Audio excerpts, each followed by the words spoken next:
Hello বন্ধুরা, আমি চলে এসেছি আজকে হুগলি চিনসুটার অন্তর্গত ষণ্ঢেশ্বর শিবতলার মন্দিরে। এখানে বাবার আড়ম্বরের সহিত পুজো হয়।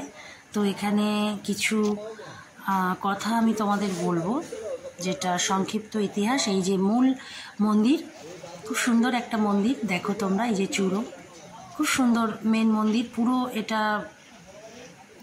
7টা মন্দিরের সঙ্গে যুক্ত রয়েছে, ছোট ছোট 7টা মন্দির রয়েছে। তো দেখো তোমরা।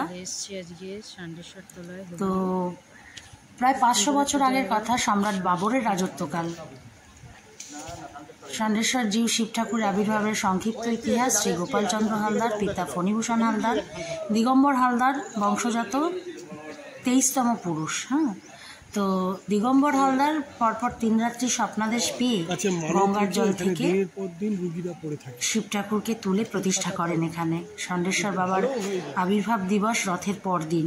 ওই দিন প্রত্যেক বৎসর আড়ম্বরের সহিত হোমযজ্ঞ সহিত বিশেষ পূজা করা হয়। এই যে মায়ের মন্দির বললাম, 7টা পরপর ছোট ছোট মন্দির আছে। 7টা ভৈরবী মায়ের মন্দির, 2টো ত্রিশূল, একটি বান, এই সমস্তগুলো জল থেকে পাওয়া গেছিল। তো দিগম্বর হালদারের বংশরা এখনও তাম্রফলকে লিখিত নিয়ম অনুযায়ী এই পুজো করে থাকেন। এই যে ভৈরবনাথের মন্দির, এটা মেন মন্দির। এই যে বাবা ষণ্ঢেশ্বর শিবজি, আপনারা দেখুন, এটা খুব সুন্দর। এটাই হচ্ছে মেন বাবার মন্দির। এই যে ত্রিশূল, খুব সুন্দর লাগবে। এই যে 7টা ভৈরবনাথের মন্দির, এখানে মায়ের মন্দির। এটা মেন ফটক থেকে এসে এটা মেন চূড়ো। তো আপনারা দেখতে থাকুন, সঙ্গে থাকুন আমার সাথে। খুব সুন্দর সুন্দর ব্লগ নিয়ে উপস্থিত হব, আপনারা দেখতে আসতে পারেন।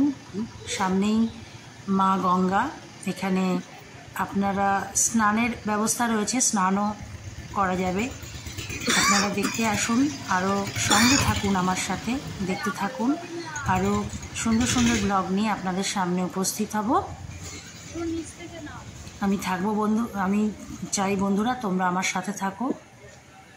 আমি পরের ব্লগের জন্য তৈরি হচ্ছি। তোমরা লাইক, শেয়ার অ্যান্ড কমেন্ট করে আমার সাথে থাকো। ধন্যবাদ।